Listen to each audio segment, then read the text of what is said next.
Louvado seja o nosso Senhor Jesus Cristo, para sempre seja louvado. Em nome do Pai, do Filho e do Espírito Santo. Amém. Façamos a oração de Santo Tomás de Aquino. Criador inefável, Tu que és a fonte verdadeira da luz e da ciência, derrama sobre as trevas da minha inteligência um raio da Tua claridade. Dá-me inteligência para compreender, memória para reter, facilidade para aprender, sutileza para interpretar e graça abundante para falar. Meu Deus, semeia em mim a semente da Tua bondade. Faz-me pobre sem ser miserável, humilde sem fingimento, alegre sem superficialidade, sincero sem hipocrisia, que faça o bem sem presunção, que corrija o próximo sem arrogância, que admita a sua correção sem soberba, que a minha palavra e a minha vida sejam coerentes. Concede-me verdade das verdades, inteligência para conhecer-te, diligência para te procurar, sabedoria para te encontrar, uma boa conduta para te agradar, e confiança para esperar em ti, e constância para fazer a tua vontade. Orienta, meu Deus, a minha vida, concede-me saber o que tu me pedes, e ajuda-me a realizá-lo para o meu próprio bem e o de todos os meus irmãos. Amém. Bom, com este vídeo, lembro que nós estamos agora estudando o segundo capítulo, né? A quarta parte ela está dividida em duas sessões do Catecismo da Igreja Católica. A primeira sessão trata da revelação da oração, a segunda sobre a oração do Pai Nosso. E a primeira sessão ainda está dividida em 3 capítulos, né? Já estudamos todo o primeiro capítulo e agora estamos no segundo. Esse segundo capítulo, ele fala sobre a tradição da oração. E aí nós vimos já as fontes da oração, segundo a Igreja Católica, né? Ou seja, a palavra de Deus, a liturgia, as virtudes teologais, o hoje da nossa história, tudo isso é lugar onde a gente encontra material para rezar, né? Então, os vídeos anteriores tratam sobre isso. E agora, começamos a falar sobre o caminho da oração, né? Que caminho trilhamos? Então, nos vídeos anteriores já falamos sobre a oração ao Pai. O Pai é a fonte de toda a oração, como nos mostra Jesus. Mas nós vamos ao Pai através de Jesus Cristo. Então, o nome de Jesus, a oração a Jesus Cristo, segundo a tradição da Igreja Católica, que é o vídeo anterior. E agora vamos falar que a oração ao Pai, através de Jesus, é feita no Espírito Santo. Então, o Espírito também é o caminho de oração, nos diz o Catecismo da Igreja Católica. Estamos, então, no número 2670 do Catecismo. Então, ele diz que, lembrando a 1 Coríntios, capítulo 12, versículo 3, que ninguém pode dizer Jesus é o Senhor, a não ser pela ação do Espírito Santo. É o Espírito quem move no coração do crente essa confissão de fé. Jesus é o Senhor. Então, quantas vezes rezarmos a Jesus, tantas vezes é o Espírito Santo quem nos atrai a esta oração e faz desta oração o caminho de nossa vida. Diz o Catecismo, com a sua graça preveniente. Nós vamos ter oportunidade de falar um pouco sobre a graça de Deus bem mais à frente, quando começarmos a estudar as outras partes do Catecismo da Igreja Católica, né? Mas a gente sabe que a graça de Deus não é uma coisa que Deus dá para a gente. A graça de Deus é a própria presença de Deus na nossa vida. E mais, a graça de Deus é uma pessoa. A graça de Deus para nós se chama Jesus Cristo, que se revela como Filho de Deus, nos revela que temos um Pai e nos revela também que temos o Espírito Santo, que é Deus com o Pai e com o Filho, né? E esse Espírito, com a sua graça preveniente, diz o Catecismo, ele move o coração do crente para rezar a Jesus e, através de Jesus, chegar ao Pai. O que é a graça preveniente? A graça é sempre graça, mas na tradição da nossa Igreja Católica, a graça preveniente é aquela graça, digamos, que age, aquele auxílio de Deus. A graça pode ser vista também como esse auxílio de Deus, né? Que age no coração do homem para que ele tenha a capacidade de rezar. Por isso que nós falamos, tudo é graça de Deus. Claro, tudo é graça no sentido daquilo que faz o ser humano ser humano, mais próximos de Deus, mais próximos dos irmãos. Não aquelas coisas ruins, né, que desfiguram a imagem do homem. Nesse sentido, contextualizando isso, de fato tudo é graça de Deus. Porque não é o esforço humano que dá capacidade ao homem de rezar. É porque Deus vem ao encontro do homem com a sua graça, é que ele tem capacidade de rezar. Como no sacramento da penitência, mais um exemplo. Não é porque o pecador é uma pessoa boazinha, e aí ele se arrependeu porque ele refletiu por si mesmo que tudo aquilo que ele estava fazendo era errado, e agora ele vai pedir perdão a Deus. Ele se arrepende porque a graça de Deus atuou nele antes para que ele tivesse condições de se arrepender.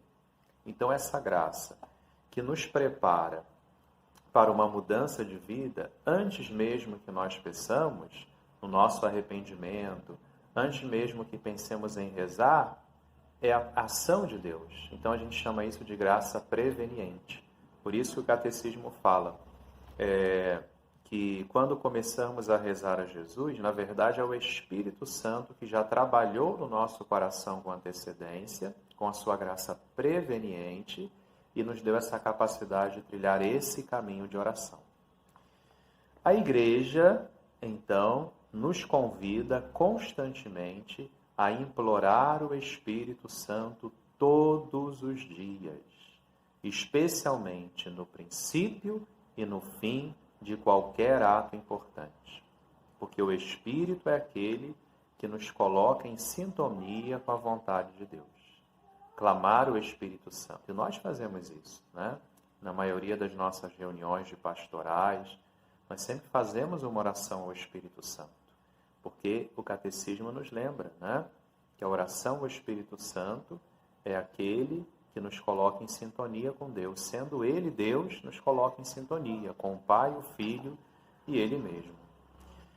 No número seguinte, 2671, o Catecismo da Igreja Católica nos lembra que existem algumas formas tradicionais de invocarmos o Deus Espírito Santo, caminho de oração trinitária.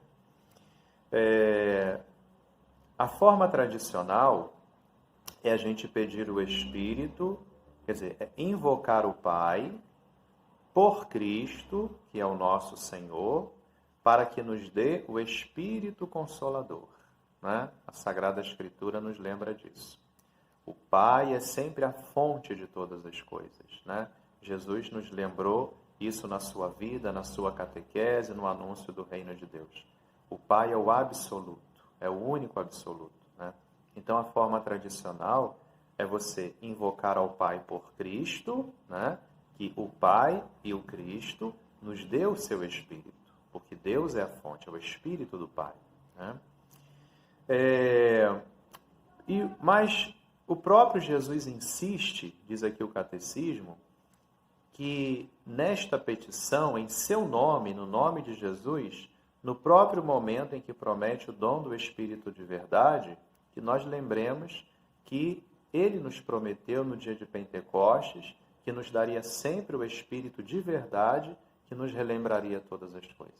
Então, reforçando isso mais uma vez, né? O Espírito pede ao Pai, através da pessoa de Jesus, porque Ele nos dará o Espírito de verdade, que nos recordará todas as coisas. Agora, é tradicional também a oração mais simples e direta, diz o Catecismo, aquela que nós rezamos no rito romano. Vinde, Espírito Santo. Né?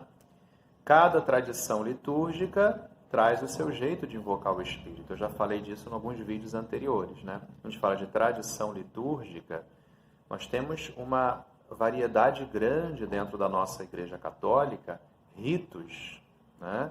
de celebração da missa, de batismo, de textos litúrgicos que a gente usa nos sacramentos, que são católicos, todos os ritos ligados ao Papa, alguns não, né, como alguns ortodoxos da Igreja Ortodoxa têm obediência ao Papa, alguns da Igreja Ortodoxa ainda não têm, né? O Papa tem sempre trabalhado nesse sentido para conseguir essa unidade.